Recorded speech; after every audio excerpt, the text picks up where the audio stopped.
We went through black male, 17 to 19, and stature. We've narrowed our list down from 21 to 6 individuals. Then, this is where our odontology comes in. So we have some pretty distinct aspects. One of the things I want you to remember when we talk about this, you have in this maxillary photograph, we have unerupted third molars. So these would have been covered with gum tissue. And there's a discrepancy in the records when we look at it, but it's explainable with the way the charting was done. And then we have a large cavity here on the first molar. Mandible, we have erupted third molars. We have a large cavity, and then we have on the opposite tooth, the occlusal tooth, another large cavity. So the person had 3 major large cavities, but we also had, like I said, erupted third molars here. This is the state of the medical records by the Army in the Korean War. And so they're using a different system, and they're also, it's not nice drawings, or there's no radiographs mostly with these individuals, but this is based on a medical exam. It was about 6 months before this, but X is extracted, and then carious, non-restorable. And so those represent those large cavities. But then the X's are interesting when we look at that. So this is the system they were using, that FDI numbering system. Post-World War II, pre-Vietnam, or the Army was using this quadrant system. So that's just something that's interesting about that. But it's a modified system because it doesn't go 1 to 8 for each one. So let's look at the maxillary dental record, where we have tooth 8, upper left and upper right are the unerupted molars, unerupted third molars, but they were marked as extracted because they were doing a very quick cursory dental exam, and they marked it as extracted. We can easily explain that because we've seen this before with the Korean War records. So they weren't extracted, they just couldn't be seen because of the gum tissue. And then we have that large carious, non-restorable tooth. When we go to the mandible, we can see we've got 16 is obviously also, but remember the record is about 6 months earlier than the actual death of this individual, so this could have happened. And then you have a non-restorable carious at 14. So we were able to identify this individual very quickly because of that and some known discrepancies. We did DNA, it matched the maternal reference sample. But we also had a note from the mother that was in the historical files. So it says that she can't refer or furnish anything, but she also says that he had a considerable large space between his 2 front teeth, upper 2 front teeth. And so we have that maxillary diastema. And so this individual had that as well. So this isn't something I would do as a positive identification, but it's pretty good. And again, we did DNA and it matched the maternal sample. I'll make sure this is sent out. This is a thing that we use. It's a tool that the U.S. uses to determine the frequency of 1 in 1,000, 1 in 10 million, or whatever, of a dental pattern that we might see with a U.S. service member. We've entered in over 8,000 records from the Korean War, but this odontosearch.com is something that you all might be interested in. Just looking, it allows you to put in something, but it's based on an American sample, so just remember that. So, I ended 10 minutes early, but that's fine. I didn't want to go into too much detail, but are there any questions?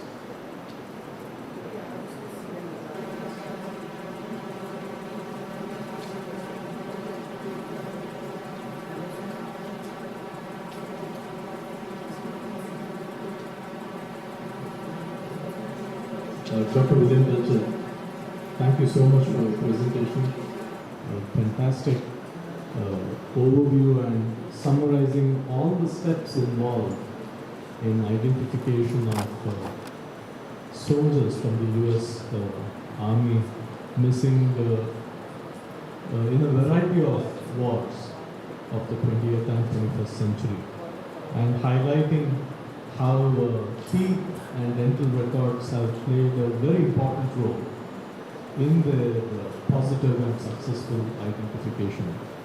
I thank you for this fantastic presentation from which we've all enriched our knowledge and experience. Thank you so much, and I invite the members of the audience, should they have any questions, for a very brief question and answer session. Okay.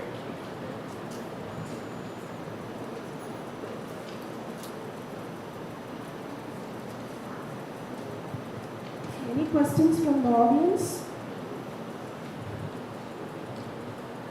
If you're too shy to ask, I'll be around until tomorrow, so you can always grab me during lunch or something and ask any questions you would like. So I'm here at your behest, and so I'm your guest, and I'll do everything I can to answer any questions. So thank you.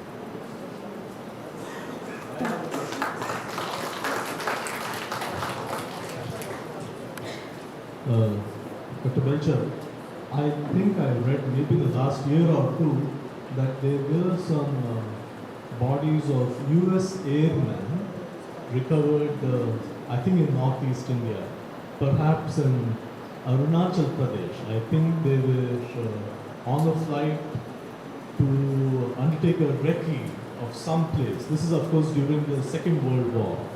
So I believe there are missing and unidentified soldiers whose bodies were, I think, recovered right here in the northeastern part of India. If you know any additional details about this, could you just tell us a little bit about it?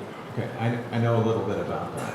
So, and what I'm saying is that since 2007, I've been involved in going to missions in the Northeast. Primarily, we were working in the Upper Siam district in Arunachal Pradesh. And then we did, in association with the National Forensic Sciences University, we did an excavation about a year and a half ago in Assam. And then I've also looked at some remains or aircraft wreckage in Tripura, but it turned out to be a commercial airliner. So, but during a process of about 1942 to 1945, the Allied forces, primarily the U.S., was involved in one of the, at that time, before the Berlin airlift during the Cold War, was involved in an airlift to take supplies out of several bases in India to China. And primarily we're going to Kunming, and they were taking material for the Chinese Nationalist Army to fight against the Japanese Empire. So obviously that was in the Allied forces' best interest, but they're also flying across area that was, at that time, was relatively unmapped. The weather was really dangerous, and etc. And so there's about, just on the Indian side of the border, so we're talking about something they call the Chinese-Burma-India theater. But just on the Indian side of the border, we believe that there are 300 planes that are crashed. We excavated the crash in Upper Siam. It was a B-24 bomber, and we excavated that, but we've only recovered one individual. That site, in my opinion, needs to go back and do more work. And so, but it takes 2 days to hike into it, very steep trails. I think I might still be able to do that. It might take me 3 days now. Before I was able to do it in about a day and a half. But that was when I was in my 40s. So now I'm a little bit older than that. But we've recovered only the body of one of the crew. There's 7 other people missing. But the wreckage at that site is spread over 4 square kilometers. So it's a huge area. We haven't gone down slope because it crashed at the top of the peak and the ridge line, and it slid down the slope. The other crash that we were looking at was the largest, when we were in Assam a year and a half ago, was the largest bomber that the U.S. produced during World War II, B-29. So we were there, we excavated remains and artifacts that were associated with the crash site, and then we were able to continue, and then all 5 of the missing individuals from that aircraft have been identified. But all of that could not take place without the cooperation of the government of India. And so one of the things that I'm doing out here is trying to give back with education and lectures and training to my Indian colleagues as a way of having gratitude for your government allowing us to do that work. Because we can't do it without the cooperation of the local, the district, the state, and the central government. Thank you. Very noble of you. Thank you. Thank you very much, Dr. Dacha. I appreciate it a lot. You're welcome. Thank you.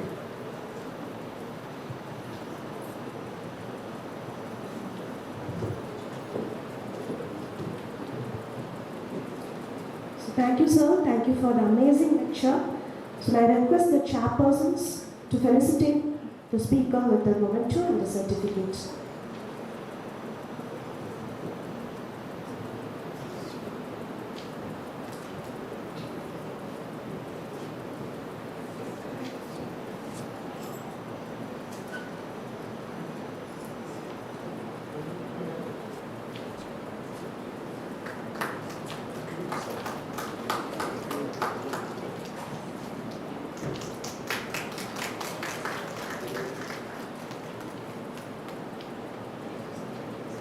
So I request the chairpersons to be on the dais.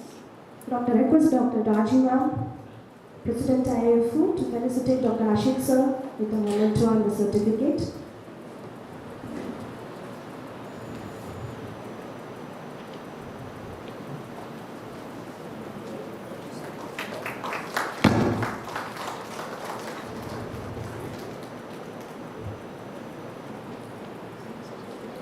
Request Dr. Kavita ma'am to felicitate Dr. Manisha ma'am with the memento and the certificate.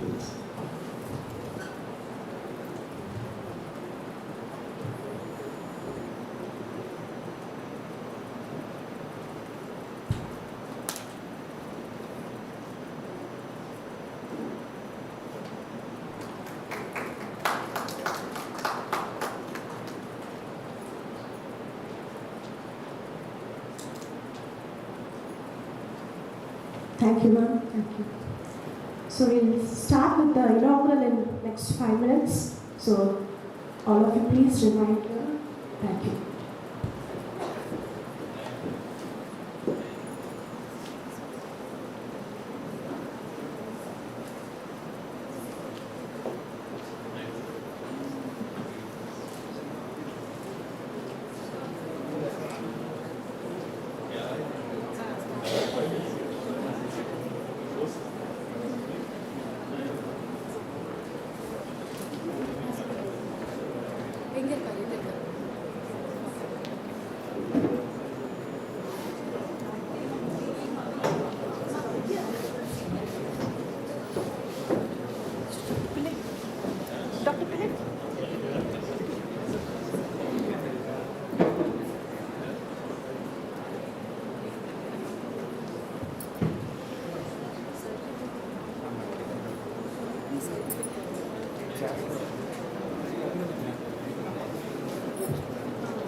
Good morning, ma'am.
President Rajiv ma'am onto the dais. Principal Dr. C.J. Venkatekrishnan sir onto the dais. Dr. Jaishankar Pillai sir, Secretary IAFO onto the dais. Dr. Vandana James, Organizing Secretary IAFO onto the dais.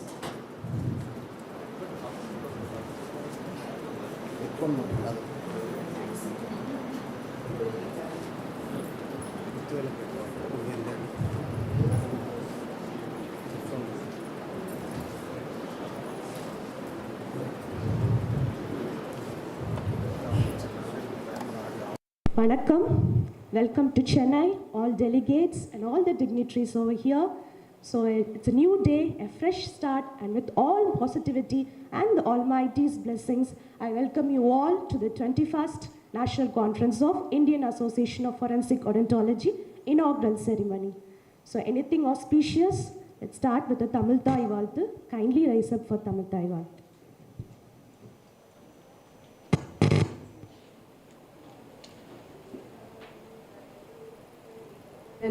കിഴിലൊഴുകും സീരാരും വദനമെന തികഴ്പരത കണ്ടമിതിൽ തെക്കനമും അതിസിറந்த திராவிடனல் திருநாடும் தக்க சிறு பிறை நுதலும் தரித்தனரும் திலகமுமே அத்திலக வாசனை போல் அனைத்துலகும் இன்பமுற எத்திசையும் புகழ் மணக்க இருந்த பெரும் தமிழனங்கே தமிழனங்கே உன் சீரிலமை திரும்பி எந்த செயல் மறந்து வாழ்த்ததுமே வாழ்த்ததுமே வாழ்த்ததுமே.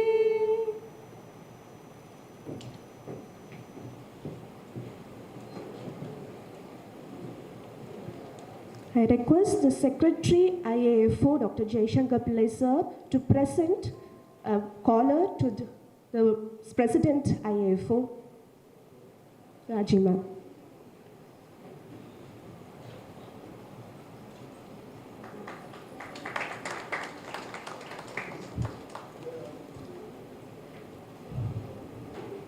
Light is a guiding source of our energy, and let that light guide towards the success of this conference too.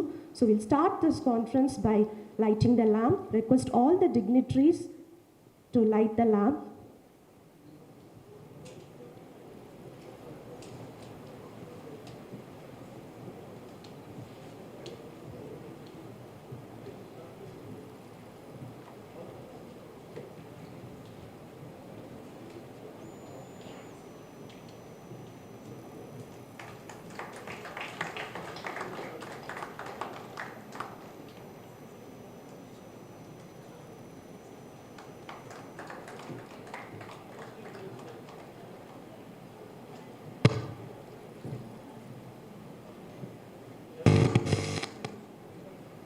कल्याणं आरोग्यं धनसम्पदः शत्रुबुद्धिविनाशाय दीपज्योतिर्नमोऽस्तुते दीपज्योतिर्नमोऽस्तुते शुभं कुरु त्वं कल्याणं आरोग्यं धनसम्पदः शुभं कुरु त्वं कल्याणं आरोग्यं धनसम्पदः.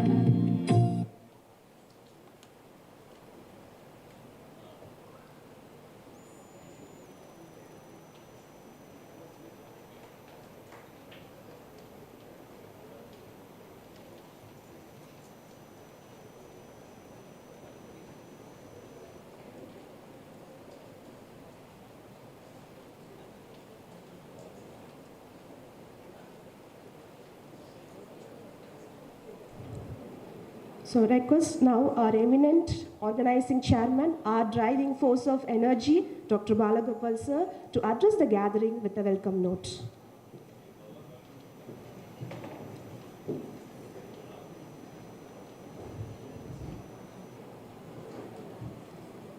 Respected Chief Guest, the Director of the Tamil Nadu State Forensic Sciences Department, Dr. Sivapriya Madam, Chairperson of the Tagore Educational Trust, Professor Dr. Mala Madam was supposed to be with us.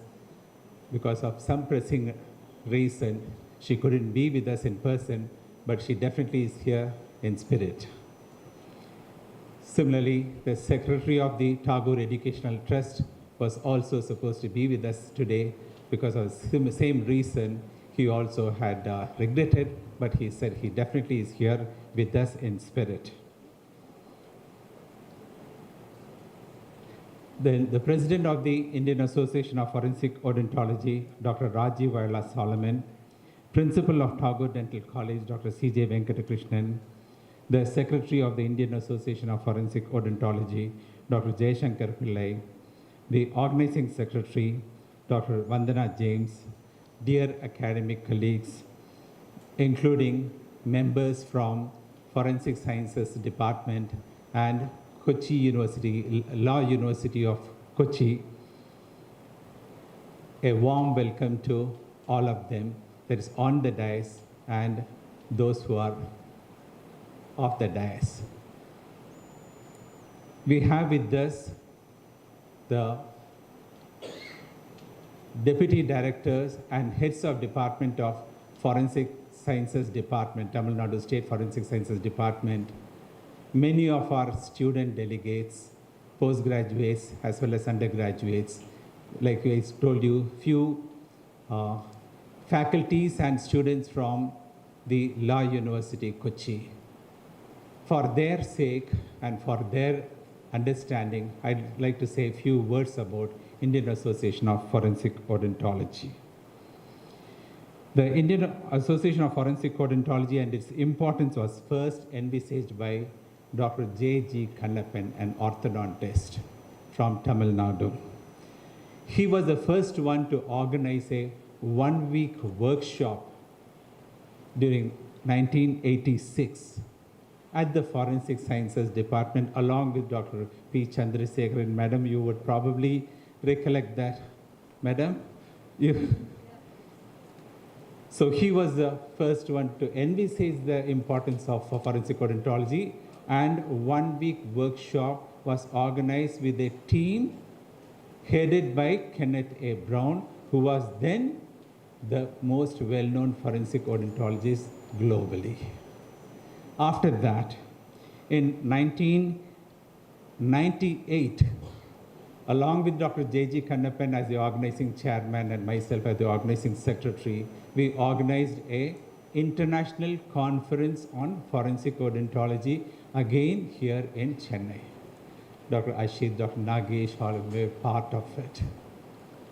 Then we envisaged that, or then we decided or resolved that we should start a Indian Association of Forensic Odontology. And it did happen in 2001. It was formally begun, and in 2002, it was registered under Societies Act, once again here in Chennai.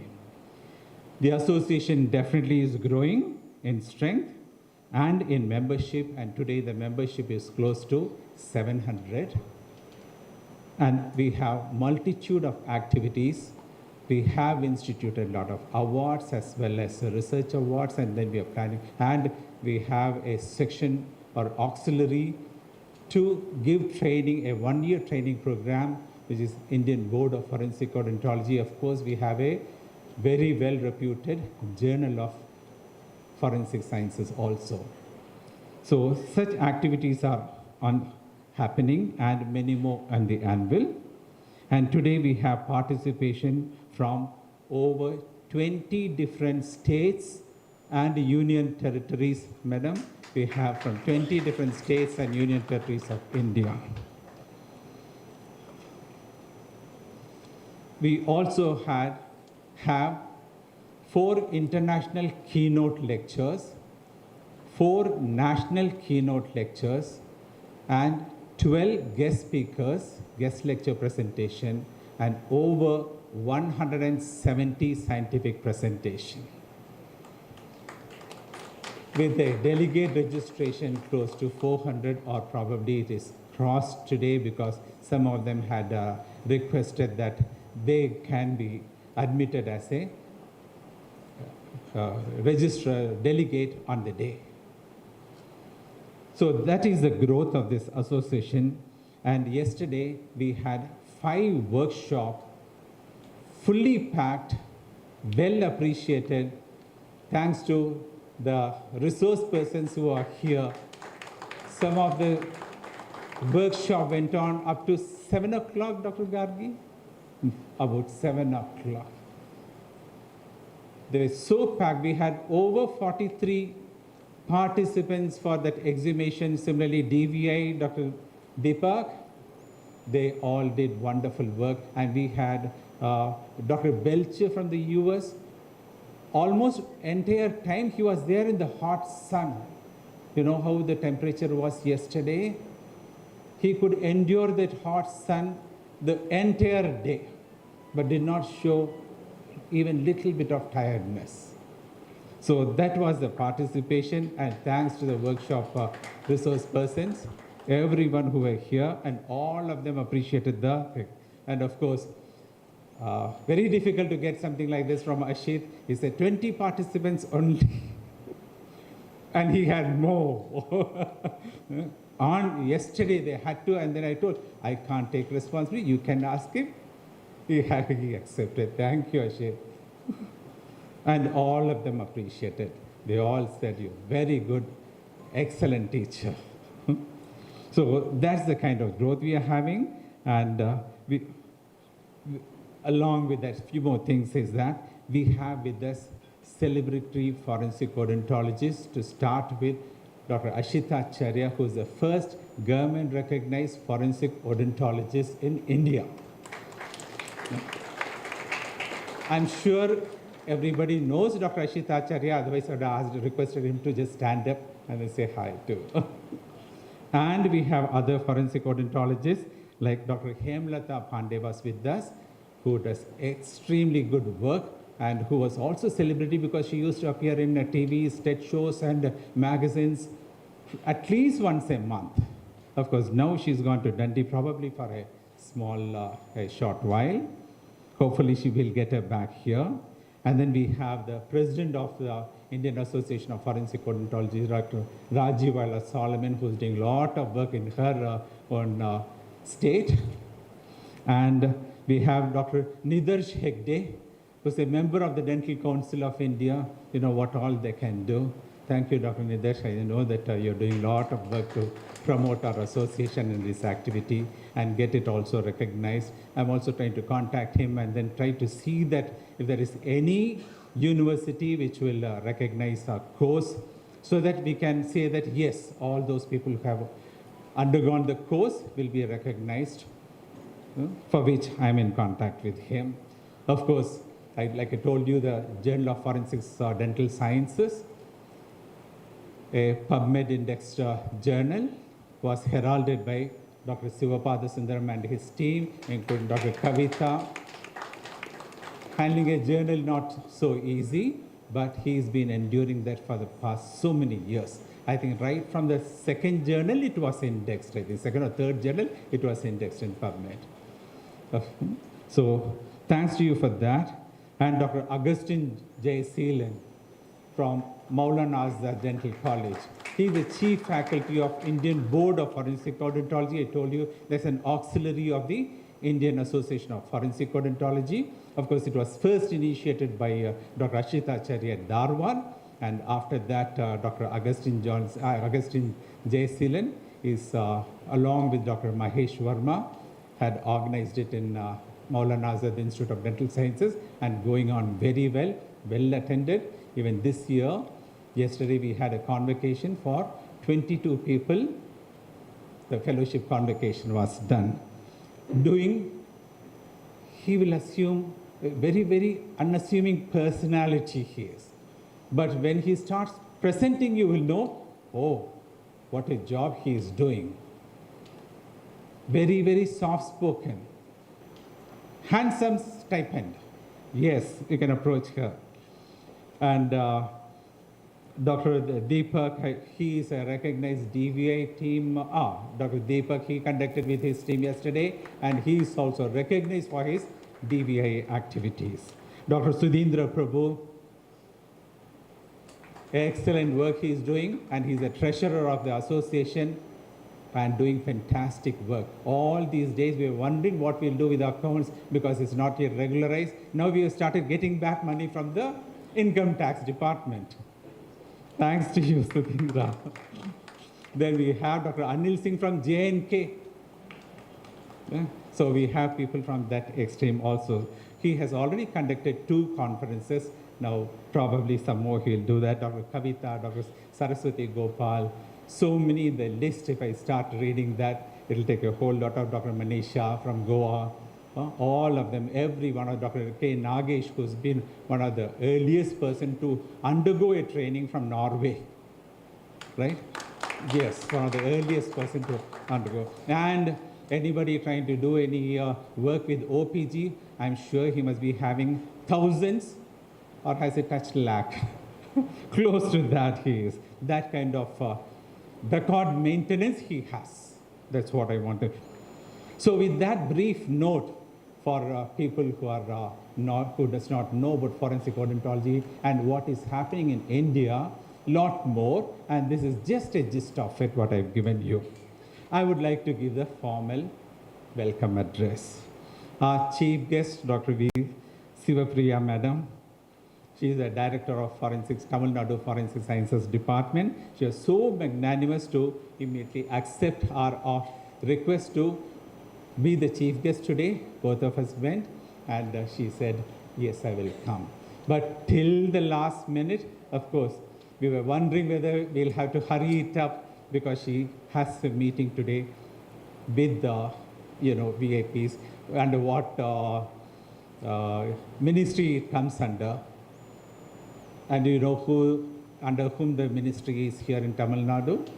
Yes, not more than. Madam, thank you very much and welcome. Our chairperson, madam, very dynamic lady, very cheerful. I'm just waiting because very often this happens. As we are talking like this, madam will suddenly walk in, beaming, and a contagious smile. All of us will feel like smiling at her, even though she walks in a little late. I'm hoping that she would do that. She has given her blessings, and she definitely said, go ahead for this program, and said she will give full support. Of course, she wanted us to start a national event in this college campus, and with a delegate close to 400 numbers and delegates from 20 different states and union territories of India. Definitely this is a national conference. Well represented. I'm sure madam will be very happy. Sir, principal sir, when you meet her, please do convey right now we have people from 20 different states and union territories in this campus. I'm sure she'll be very happy to note that. So does our secretary, who also wanted an event of this magnitude to happen here, and it is happening. I wish they could have come here and then interacted. Maybe they'll be here with us either now or soon after. A very warm welcome to the president of the IAFO, Dr. Rajivala Solomon, and the secretary of the IAFO, and all the executive committee members. I've already taken a little more time. So all the executive committee members, senior, junior, all officers of the IAFO, a warm welcome to each and every one of you. All our research faculties of yesterday, very warm welcome to all of you, and all the delegates from the various states. This conference would have been meaningless because we are calling this as a national conference. Now, this is apt to call it as a national conference when you have more than 50%, more closer to 70% or 80% of the states of India. It was 28, now a lot more union territories. So we definitely, this is a event of national size, and it would have been meaningless unless the delegates from so many different states had participated. So thanks to each and every one of you, and a warm welcome to each and every one of you from the length and breadth of this country who are assembled here. So once again, I should not be welcoming our own team. So still yet our own faculty from various departments and organizing team, welcome.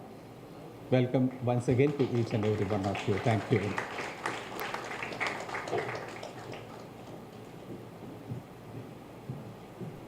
Thank you, sir. Thank you for such a detailed welcome speech, and which you're not leaving anyone on the dais and off the dais. So, time for felicitation to honor our dignitaries on the dais. You like to felicitate our chief guest today. So, the felicitation of chief guest will be done by Dr. Vandana James, the organizing secretary of IAFO, with the shawl and a bouquet. And I request our organizing chairman, Balagopal sir, to felicitate her with a memento.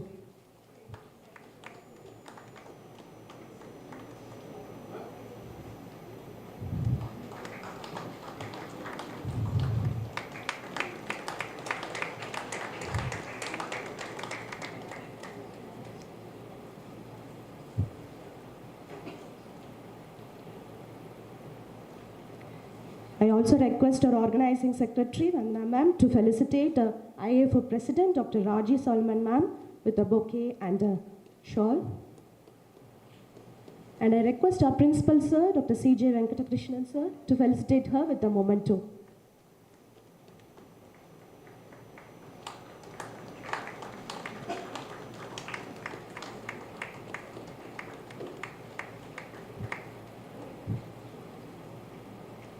I request our principal sir to felicitate the secretary IAFO, Dr. Jaishankar Pillai sir, with a shawl and a bouquet.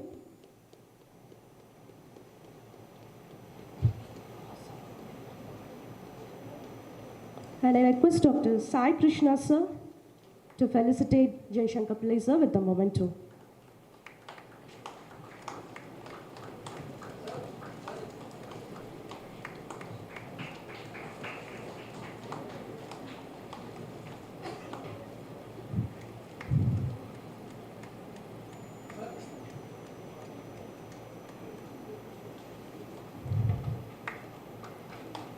A special felicitation to Dr. Jacob Matthew Phillips, who have been contributing for the IBFO convocation from the organizing team as well as from IBFO.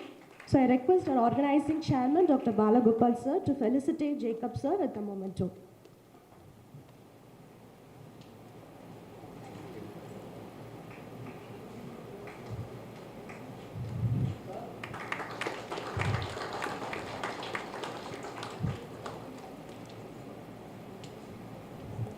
Thank you, sir. Thank you, dignitaries.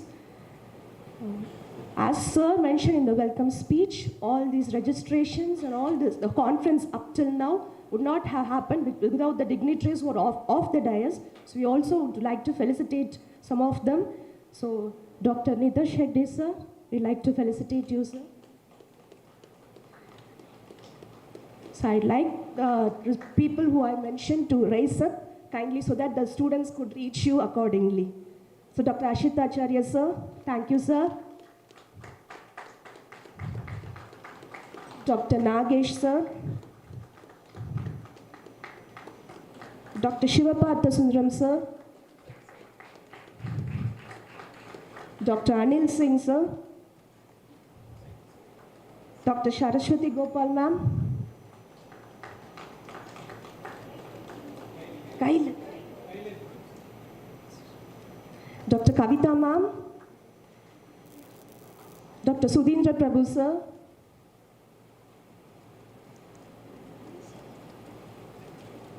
Dr. Deepak.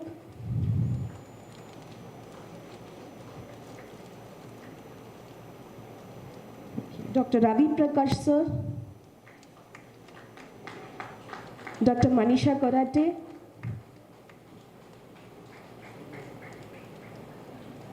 Dr. Maya Ramesh.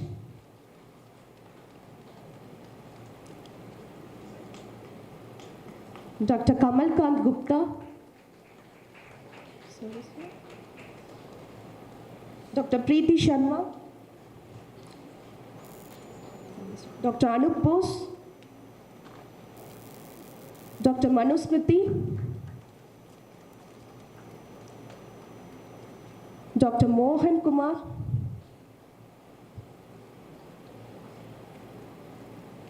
Dr. Aman Chaudhary,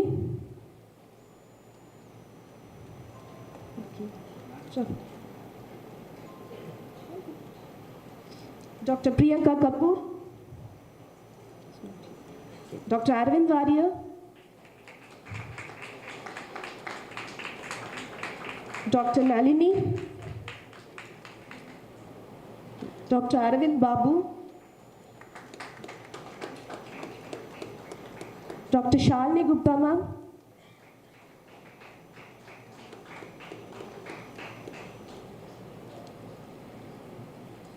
so thank you. So this conference was highlight because all of your direct and indirect support in the case of registrations and in all parts of the conference. Now I request the President IAFO, Dr. Raji Salma ma'am, to address the gathering with her presidential address.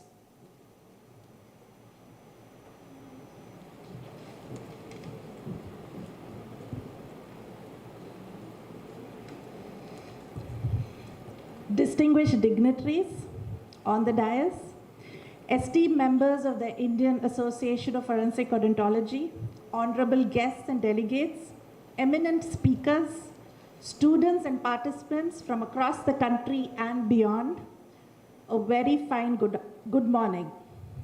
It is with humble gratitude and a deep sense of responsibility that I stand before you today as your president. As Sir Isaac Newton has said, if I have seen further, it is only by standing on the shoulders of giants. I truly believe that the growth and progress of forensic odontology in India has grown by standing on the shoulders of many giants, our pioneers and founders, our past office bearers, the driving forces behind IAFO, who with their dedication and commitment have laid the foundation of this association. A special acknowledgement to the current office bearers, our president, immediate president, past president, our president-elect, vice presidents, honorary secretary and honorary treasurer, editorial team, EC members, special invitees, and all members of IAFO. This will not be possible without your invaluable support and dedication. At the very outset, I extend my heartfelt thanks to the organizers of this event, Chairperson, Chairman, and Principal, Dr. C.J. Venkatakrishnan Sir, Tagore Dental College and Hospital, our very own conference organizing chairman, Dr. S. Balagopal Sir, Conference Organizing Secretary, Dr. Vandana James, alongside with the scientific chairman and team, conference treasurer, and of course, all dedicated faculty and students of this institute. Without your tireless efforts, this event would not have seen the light of the day. We are grateful and delighted and honored to extend a warm welcome to our special guest to this event. Now, as I look out into this room filled with professionals, educators, researchers, and students, I cannot but reflect on how far we've come. The Indian Association of Forensic Odontology started in the year 2000 with just a handful of passionate and zealous members, and now we are over 600 strong. Our members have not only contributed to the dissemination of the science through various talks, CD programs, lectures, but many have actively assisted and are actively assisting in solving real-life cases, helping law enforcement and police agencies across the country. It is clear that our association's contribution to the field is both profound and impactful. Speaking of new frontiers, forensic odontology has gained new significance in the light of the new criminal law, Bharatiya Nagarik Suraksha Sanhita, BNSS 2023, which has come into effect from 1st July 2024 and which replaces the Criminal Procedure Code of 1973. This new law, BNSS, is a transformative step forward for our field. It governs how forensic investigations are conducted, including procedures like arrest, detention, and crucially evidence collection, by integrating advanced forensic sciences and technology with the intent not to punish, but to bring justice. With these changes, the potential scope for forensic odontology in India is poised for a significant boom. The government of India has laid out a number of strategies to strengthen forensic science in the country, including the expansion of forensic labs, modernizing infrastructure, and encouraging interdisciplinary collaboration. As an association, we must continue to stay at pace with these developments and contribute to the field, ensuring that our members are equipped to face these evolving challenges. On this note, I want to take a moment to reflect upon the recent Kolkata rape case, a horrifying crime that shocked the nation and all doctor community. It is in such situations that forensic science, including odontology, plays a pivotal role in the pursuit of justice, whether through a bite mark analysis or the identification of perpetrators. Our science can be instrumental in ensuring that criminals are held accountable for their heinous acts. Every piece of evidence, no matter how small, holds the potential to make or break a case. And it is our duty as forensic experts to make sure that nothing is overlooked. I would also like to mention that on August 16th, IAFO expressed solidarity with the Indian Medical Association, standing with them during their protest against the rising violence against doctors. We submitted an official letter of support to the Secretary of IMA, reinforcing our commitment to safeguard the rights and safety of medical professionals across the country. To the numerous students in attendance, you are the torch bearers of the future. Your participation in this conference, whether through poster or paper presentations, is applaudable. Your ideas, your passion and enthusiasm will shape the next chapter of this science in India. But as the famous Spider-Man quote goes, with great power comes great responsibility.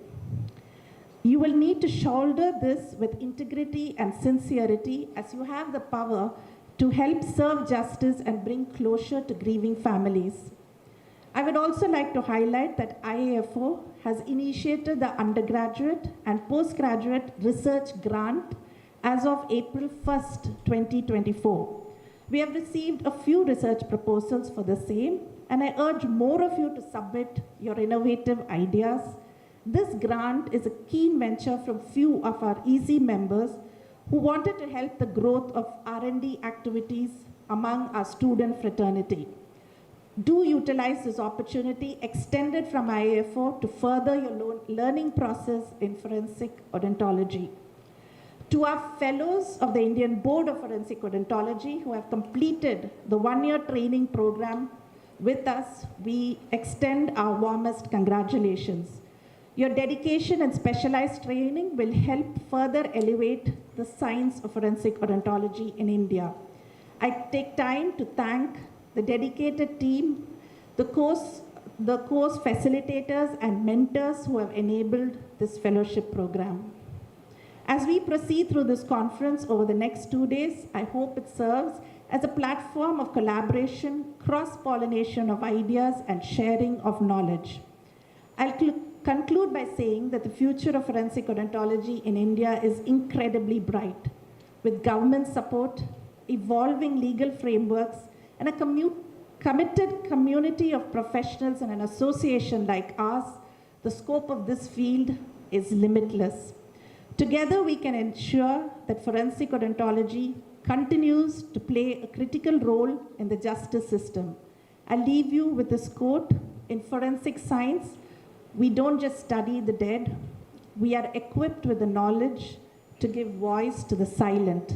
Let your work speak and be the bridge between evidence and truth. Thank you once again, once and all, and I wish you all an insightful and fruitful conference. Thank you.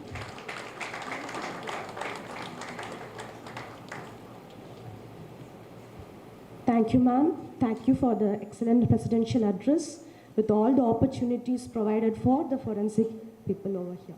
So thank you. So now I request the Secretary of IVFO, Dr. Jaishankar Pillai sir, to address the gathering with the Secretary report.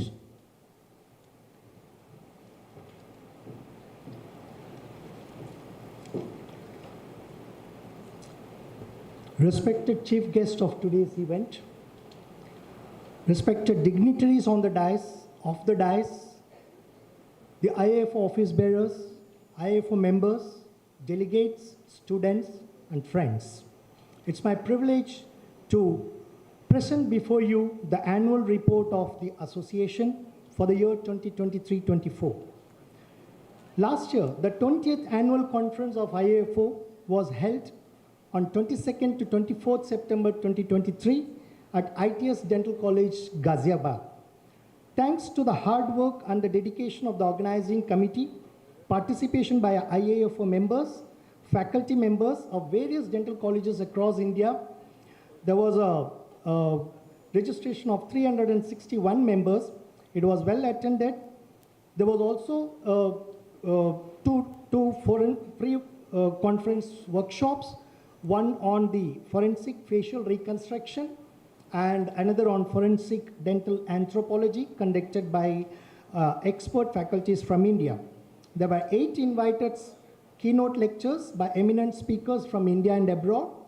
The scientific sessions also included 70 posters and 102 paper presentations by the students and faculty members.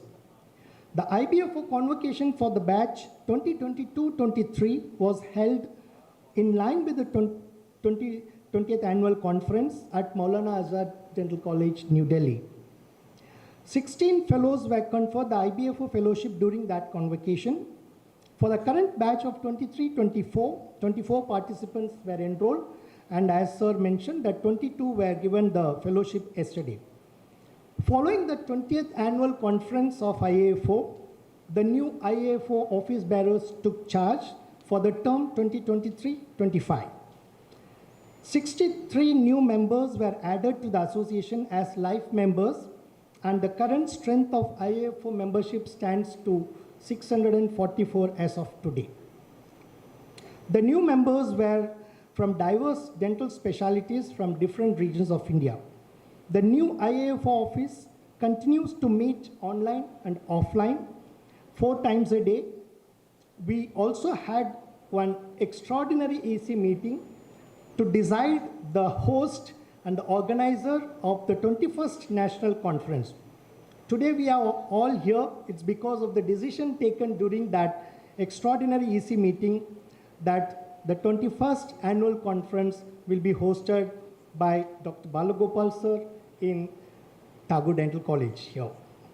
The IAFO office also introduced the IAFO UG PG research grants and international travel grants for the IAFO members. The guidelines were prepared by a dedicated team comprising of Dr. Sujindra Prabhu, Dr. Ashit Acharya, and Dr. S. Balagopal sir. The draft of the guidelines was approved by the executive committee meeting of IAFO, and the final PDF version of the guidelines was later circulated on 31st March 2023 by the Honorary Secretary of the Association. So far, 3 applications were received in the prescribed format on or before the deadline of 15th September 2024. We are in the process of scrutinizing by our dedicated credential committee which will be formed, and very soon the winner will be announced. The IAFO office also proposed the issue of membership certificates to all the IAFO members. The executive committee approved the proposal, and one of the EC member, Dr. Deepak, volunteered to accomplish the task of designing and completing the PDF format of the members for the members. Thanks to Dr. Deepak. The Journal of Forensic Dental Science, it's an official journal of our association, underwent transition of publisher from Informatics Publisher Bengaluru to Walters Kluwer's publisher in Mumbai. The first issue of the year 2024 was released, and the link to access the online version of the journal was shared to all the members of IAFO by the Honorary Secretary. The editorial team, under the leadership of Dr. Shivapada Sundaram sir, is also putting their greatest efforts to periodically release the subsequent issues of the journal and also to regain the lost PubMed indexation status. Our association is a member associate of the International Organization of Forensic Odontostomatology, IOFOS. The IAFO office renewed the membership status for 3 years till the year 2026 by paying the required membership fees, thanks to the efforts of our treasurer, Dr. Sujindra Prabhu, and our chartered accountant, Mr. Shenoy. The IOFOS periodically conducts the symposium and webinars, and the links to register the IT refund. So that was the annual report of IAFO. It's a custom of IAFO to honor the organizing team from the IAFO head office. So we honor our chief guest and the organizers of the 21st annual conference. So I request our President, Madam, to honor the chief guest, Dr. Shivapriya Madam, with a shawl.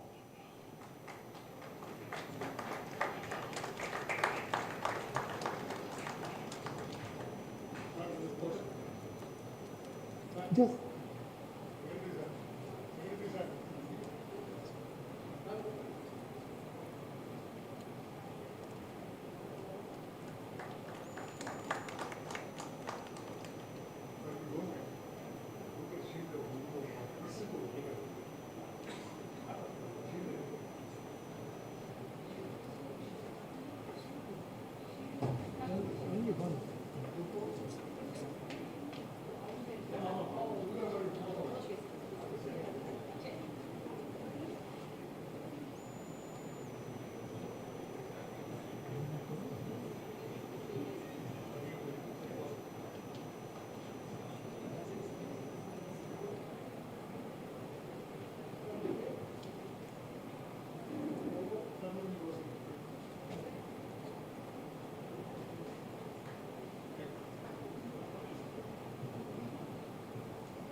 I now call our President-elect and the former Secretary General of IAFO, Dr. Ashita Acharya, to do the honors for the Principal, Dr. Venkatakrishnan,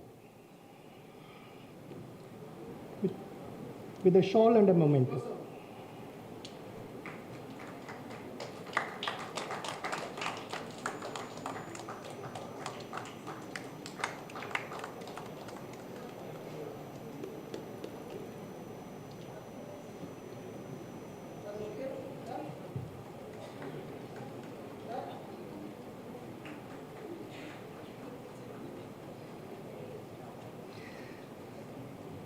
I now request our senior-most IAFO member, Dr. Nagesh sir, to honor the organizing chairman, Dr. Balagopal sir.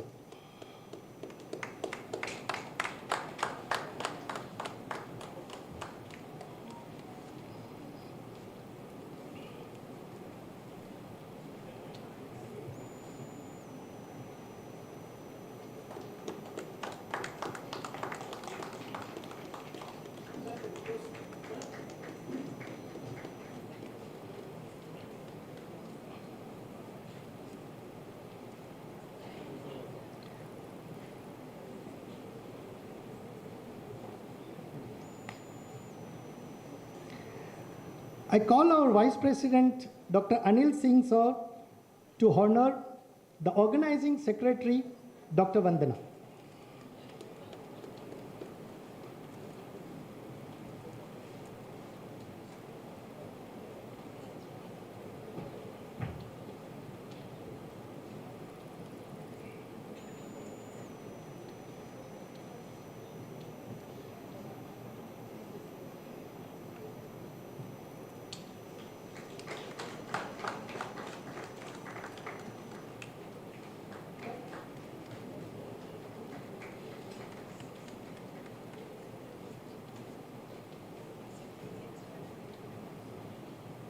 Thank you, sir. I now call upon the second Vice President, Dr. Ravi Prakash, to honor the treasurer of this conference, Dr. Sai Krishna.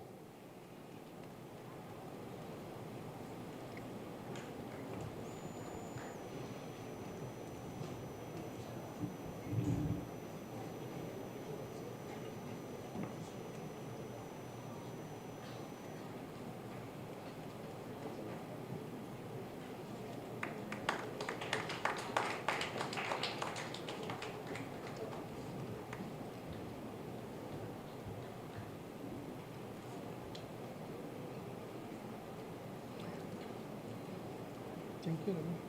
I call upon our treasurer, Dr. Sudhindra Prabhu, to honor the scientific chairman of this conference, Dr. Ashokan.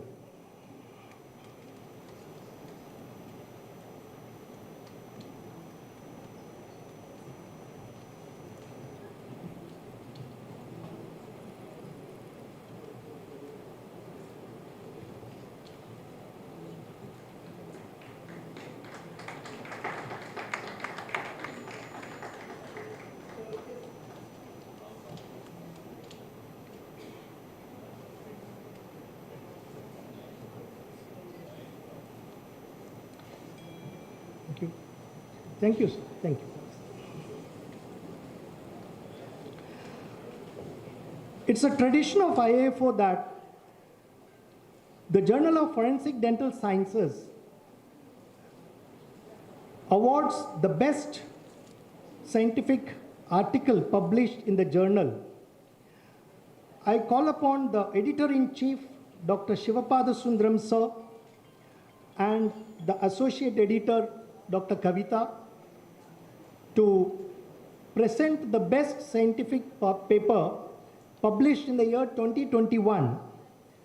And the editorial team selected the paper titled Comparison and Association of Dermatoglypics and Dental Anomalies in 3 different regional populations of India, an original study published in the issue number 1 of 2021. And the authors are Dr. Spinder Gaur, Dr. Neeraj Grover, and Dr. Nishant Singh. So Dr. Neeraj Grover is a member of IAFO.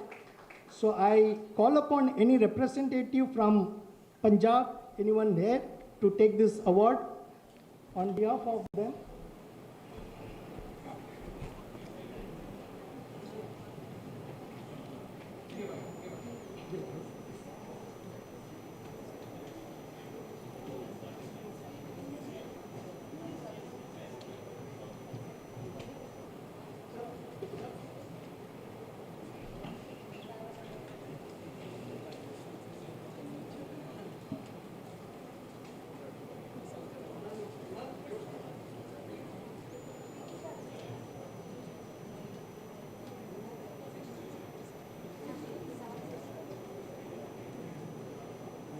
Thank you. Thank you, sir. Please be seated. So that finishes the felicitation program and the award ceremony. So I thank the organizing team, the organizing chairman, Dr. Balagopal sir, the organizing secretary, Dr. Vandana, for giving this excellent opportunity and promoting the forensic odontology science and conducting this conference in a great success. I hope all the delegates carry sweet memories back home and hope to have a good academic 2-day session. Thank you very much.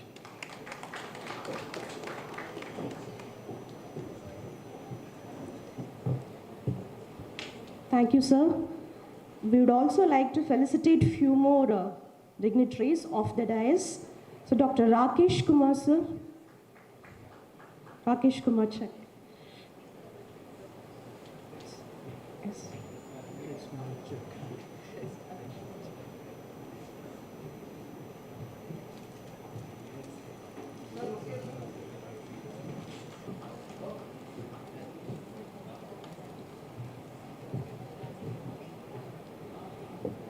Dr. Ramya, ma'am.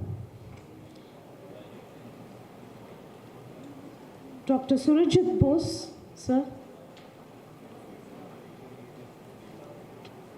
and also some resource person who have held our pre-conference courses yesterday, Dr. Gargi Johnny ma'am, Dr. William Belcher sir, Dr. Sharda ma'am,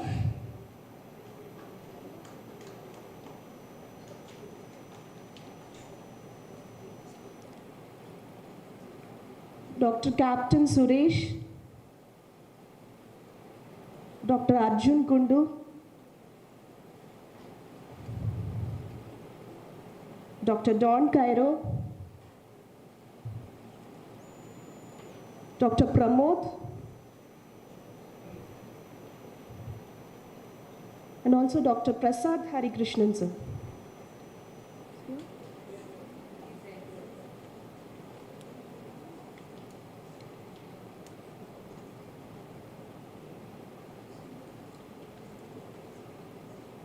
Thank you one and all. And now I request our organizing chairman, Dr. Balagopal sir, to address the gathering with the chief guest inaugural introduction address.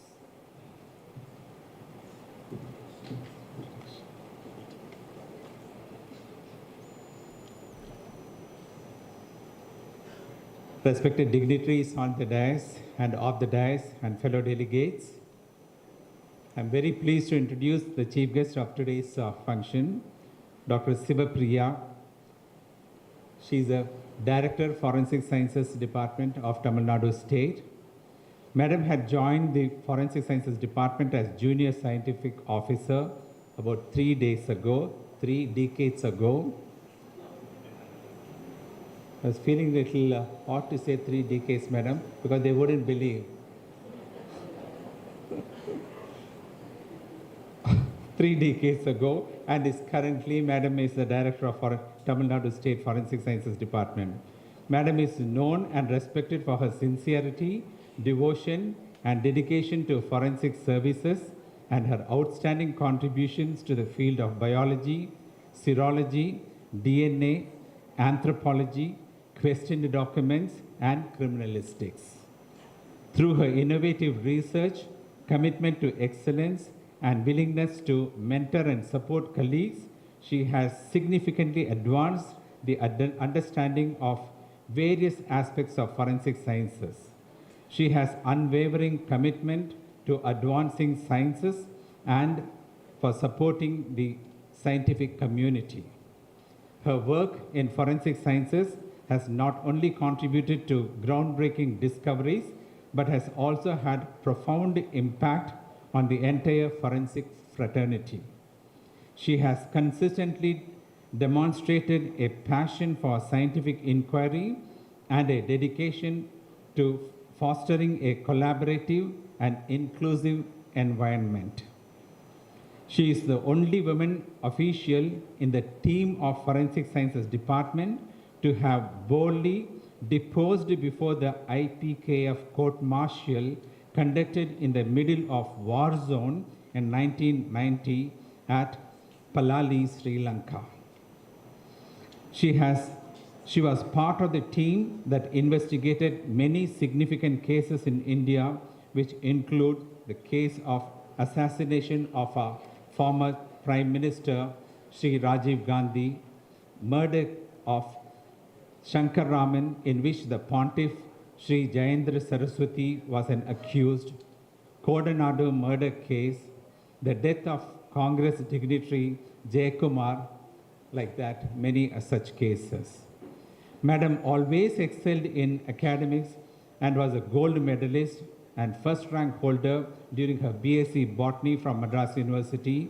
She was a first rank holder during her post-graduation in MSc in Forensic Sciences from Madras University again, and had done a commendable PhD work from Madras University, which she did from the IBMS, which is a prestigious environment. Madam, I am honored to invite you to render the chief guest address. Welcome, madam.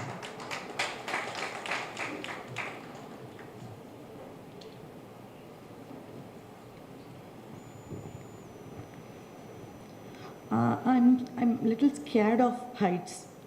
So I'm pulling this down because all of them are really towering. Okay, so distinguished members, staff, officials, students. It's indeed a matter of honor and privilege to be the chief guest for this colorful gathering of erudite scholars. I can speak, write, read, and understand Tamil, English, and Hindi, but I'm not proficient in any one of the languages. So please allow me to refer notes. Okay, so the general saying is, good dentist never gets on your nerves. Here it's full of them. Okay, so let me give a brief introduction to Forensic Sciences Department, where scientific approaches are utilized to define, deduce, and recreate events from fragmented physical evidences and relevant information.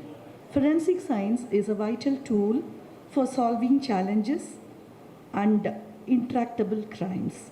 In crime laboratories, scientists analyze evidences collected from crime scenes, suspects, and victims.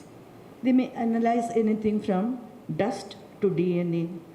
So, due to the increasing reliance on scientific methodologies in criminal investigation, many forensic sciences laboratories have got mounting workloads. The human resources is always short, but the number of crimes is ever increasing. So there are around 150 forensic sciences laboratories in India and 550 mobile units to visit the crime scenes. And FSD, the Forensic Sciences Department in Tamil Nadu, is one of the premier laboratories, and we are committed to helping the dead and alive affected by crimes. So we work with the law enforcing agency and judiciary to maintain criminal jurisprudence. My biological birth could have been anywhere, but my real birth was only in Forensic Sciences Department, and today I'm here before you because of forensics. While organizations may have the power to do a lot of things, resources, but it's the individual in any organization who is the power and who can act through. Individuals decide the policies, innovate, and experiment. Okay, I'm a biologist, basically. So, as an anthropologist, when I was a lateral entrant into the department of anthropology, I had a lot of seniors and juniors who were well acquainted with the subject.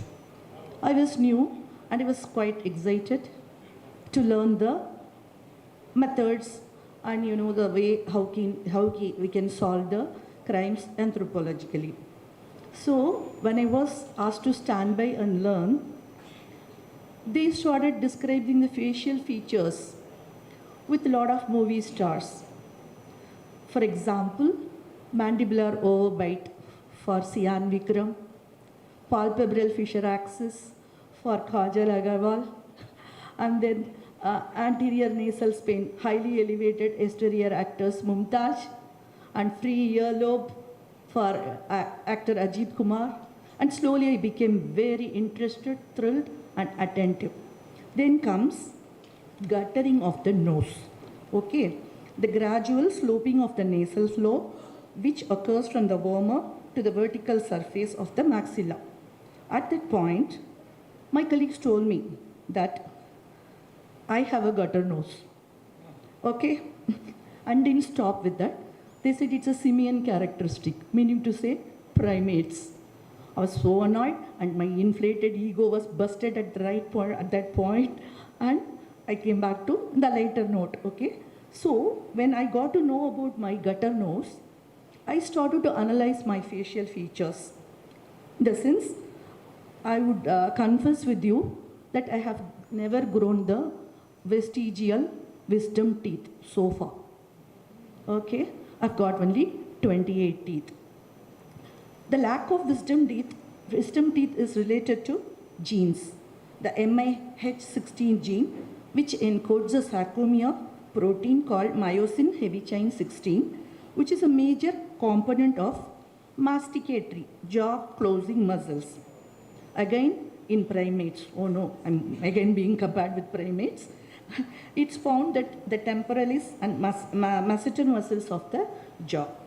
The human MIH16 is a pseudogene and does not produce the functional protein due to deletion of nucleotide at 18. This deletion occurred in the human lineage after the human chimpanzee divergence and has been in modern humans, and also means humans have less need or room for wisdom teeth. Therefore, a chromosomal mutation in MIH16 is explained as an evolutionary trait that has allowed modern humans with a marked reduction in masticatory muscle mass to grow larger brains. Okay, I repeat, a larger brain, so extra set of teeth need not be accommodated. Okay, so now you can all understand why I haven't grown the vestigial wisdom teeth. Okay. So mainly I rely on the first and second molars to do the chewing. So the lack of the third set has not stopped me from eating, as you can obviously see. Okay.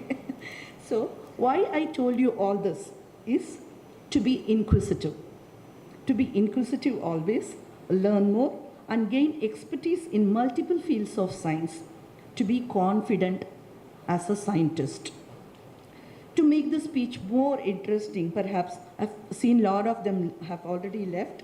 Let me explain a case and how it was solved by a simple and basic concept of science. Okay, this I can talk.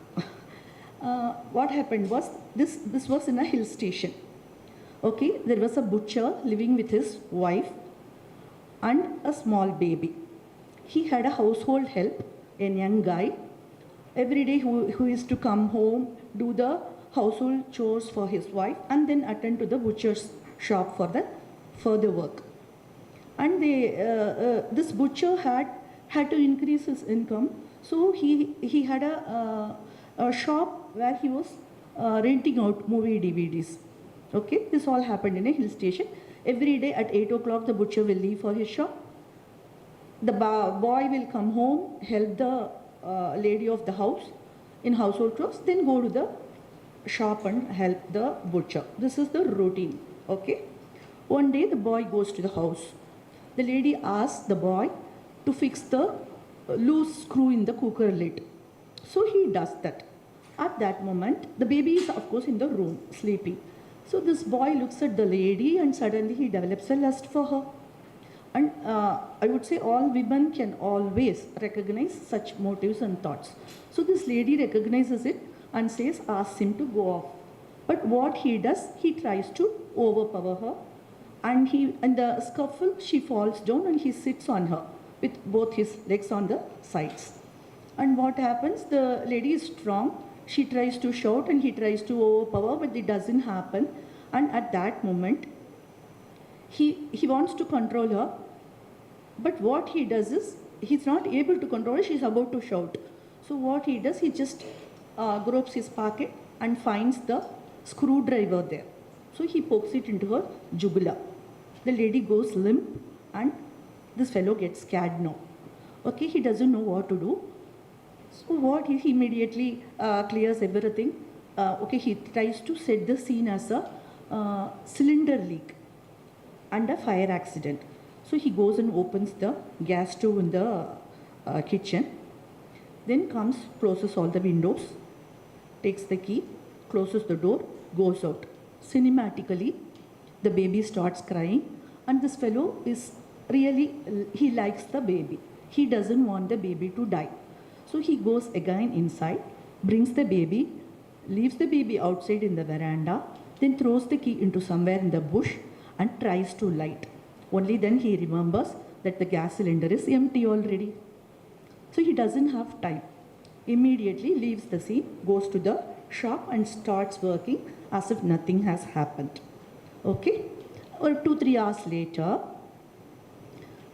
some customer wants particular movie DVD. This fellow says it's at home. Asks this young boy to go home and fetch it and come back. So again he comes here and Later, from home, he calls up the butcher and says, Ayya, Navade, the baby is crying in the veranda. Ma'am's shop is not to be found anywhere. House is locked from outside. And the butcher knows that, his wife wouldn't leave the place without her baby. So he realizes that something could be wrong, immediately rushes back home, and with a spare key, they enter the house. The lady is in a pool of blood. Anyways, all halabulla starts. They call the police, they call the ambulance, and this young fellow, as well as the butcher, they lift the female and puts her on the stretcher, go to the hospital, and she was declared dead on arrival. At this point, nobody suspects the butcher because he has airtight alibi. Throughout, he was in the shop. This fellow is also not suspected because he has been working with them for quite long, and they trust him.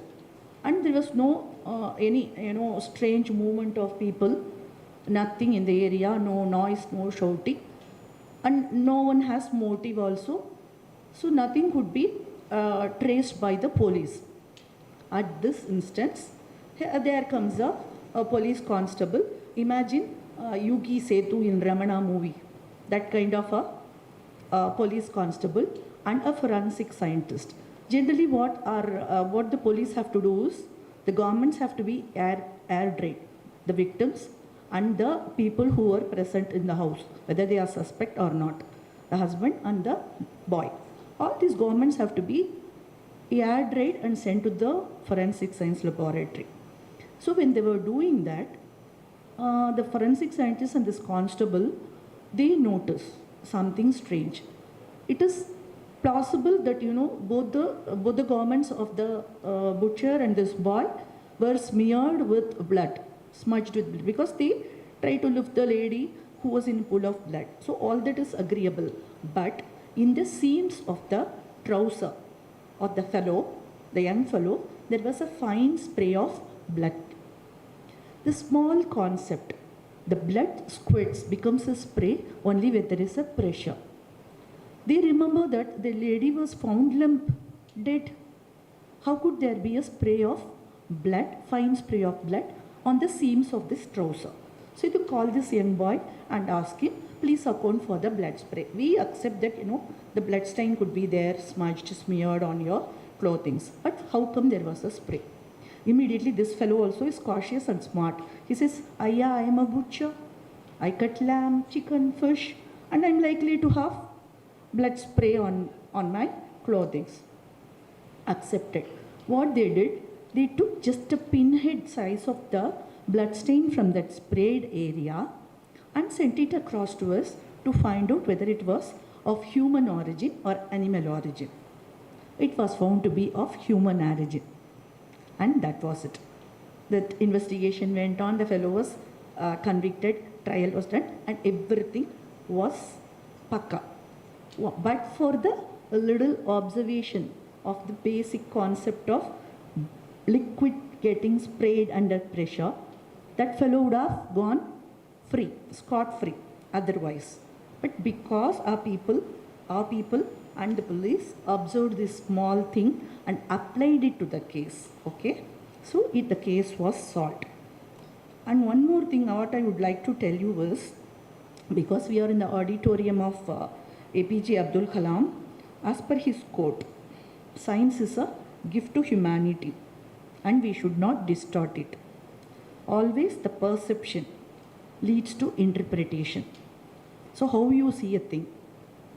When I drew a drop of water, the shape, and showed it to a child and an adult, the adult said he described it as a teardrop. When I showed the same drawing to a child, the child said, it's a raindrop. Okay, that's the difference. We add negativity because of our pressures. At the same time, the child could see it as a raindrop. That is how a forensic scientist should be when he or she visits a crime scene. Make your brain clear. Don't assume anything. Look at the crime scene or the evidence in the laboratory like a child, and then start working on it. That's all it is. One more observation I would tell you. One 4-year-old kid was trying to balance and walk on a curb, narrow curb, okay? He was just having fun, enjoying himself, balancing and walking. Few feet away, there was a tree branch partially covering his path. I was looking at him. Either he has to dash against the tree branch or lose the fun of walking on the curb. He has to get down the curb and then go. So he was just watching the kid. And what he did, he was walking like this straight. And when he came near the branch, he just turned like this. Okay? Crossed it and then continued walking straight. As an adult, I couldn't envisage that. I thought either he will get down or he will dash against the branch. 4-year-old kid had the right idea to pass by. So this was one more, I'm just telling you like how our brain should not be messed up. Our brain should be clear, crystal clear, simple, logical thinking, basic concepts. With this, you can solve a lot of crimes. So, just like a child, as I told you, the forensic scientist has to work. And I can go with more narrations, but I cannot exhaust all that I know on my maiden attempt as a chief guest.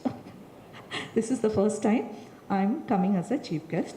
So, wait for the part 2. Wait for the part 2. On that note, I wish every one of you good luck in all your endeavors. Feel free to reach out. Thank you.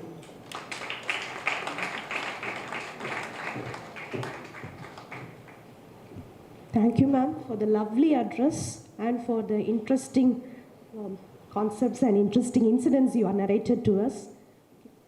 So now, coming to the end of the program, I would like to invite our proficient and dynamic organizing secretary, Dr. Vandana James, to address the gathering with vote of thanks. Thank you so much, dear Anisha. A very happy morning to everyone. My respects to the dignitaries on the dais and my respects to all the seniors and dignitaries of the dais. I begin by quoting the great world leader Nelson Mandela when he said that education is the most powerful weapon you can use to change this world. And it's wonderful that we're all here gathered for the sake of it. Thank you all for coming. And Dr. Anisha has given me the most beautiful task of being thankful. Because a thankful heart is not only is the greatest virtue, it's a parent of all virtues. So though we are running short of time, I'm going to take a few moments to thank all of you for this lovely day. I'm going to start by thanking the Almighty for showering His blessings on us. And our respected dear chief guest, Dr. Shivapriya ma'am, what a dynamic woman. What a wonderful person. And what a beautiful and cheerful speech, madam. Thank you for your time. It is wonderful to see a woman like you in power. It motivates people like us to aim to achieve that. Thank you so much, madam, for your time. And our respected chairperson, madam, in her absentia, you really missed meeting a lady with a mission and a vision. She's really a force to reckon, and she's given her blessings, as sir said, for conducting this national conference here, because she's very keen on imparting quality education to the students. I thank her and our secretary, sir, Mr. Manikandan, for his continued support.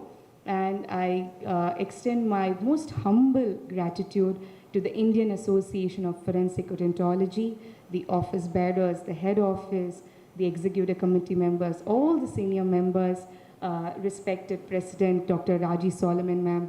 What a pleasant and elegant lady. I'm privileged and honored to get to know you, madam.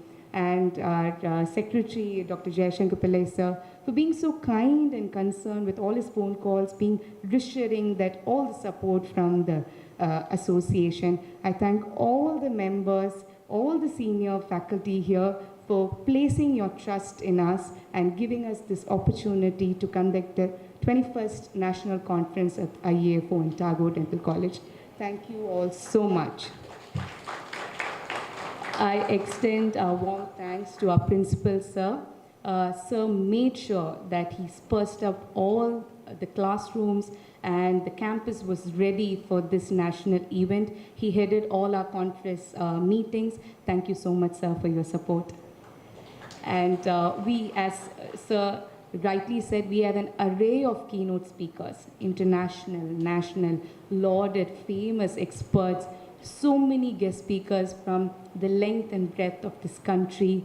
Thank you all so much for agreeing to participate and agreeing to share your knowledge and wisdom. Thank you all so much. And yesterday was a wonderful show. The resource persons just rocked it yesterday. All the delegates were so happy. Thank you all so much again, pre-conference course experts, for the day yesterday. You have set the momentum in force. Thank you all so much. And I want to thank my own, very own core team, Dr. Vidya, Dr. Anisha, Dr. Akshaya, Dr. Sangeeta, Dr. Sharad, they're all in around here. They are the lifeline of this conference. A big thank you for all the hard work you all put in for the past few months, and a lot more for the past next 2 days. And the backbone of any conference is the scientific team, headed by our scientific chairman, Dr. Ashokan sir, and team. They're already in action. Thank you so much, sir. And very calm and reassuring treasurer, sir, Sai Krishna, sir. Thank you so much. And all the committee members and the staffs at Tagore Dental College, our support team. I can't go without mentioning Venkat from the stores, or Mr. Vijay, Mr. Sendil. All of them stay late night to make sure everything happens. Our beautiful photographers, Mr. David. I missed Jashwant also today. So taking lovely pictures. Thank you all so much. And the last and most important for me, Oprah Winfrey. I'm a big fan of her. She said, a mentor is someone who allows you to see a hope within yourself. And that is the man for Dr. S. Balagopal, my mentor, my boss. He has allowed not only me and our team, all of us, to hope to strive for success and excellence. Thank you so much, sir. He's not only the man in front of the show, he is the man behind the scene. Every single step, minute detail, he is taking care. Thank you so much for all the learning he has given all of us.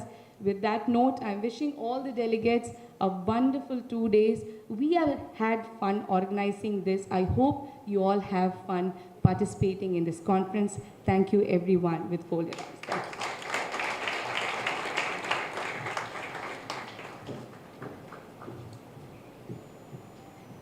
Thank you. So we're not taking more time of yours. We'll finish the inaugural ceremony with national anthem. Kindly rise up for national anthem. जनगण मन अधिनायक जय हे भारत भाग्य विधाता पंजाब सिंध गुजरात मराठा द्राविड उत्कल बंगा विंध्य हिमाचल यमुना गंगा उच्चल जलधि तरंगा तव शुभ नामे जाहे तव शुभ आशीष मागे गाहे तव जय गाता जनगण मंगलदायक जय हे भारत भाग्य विधाता जय हे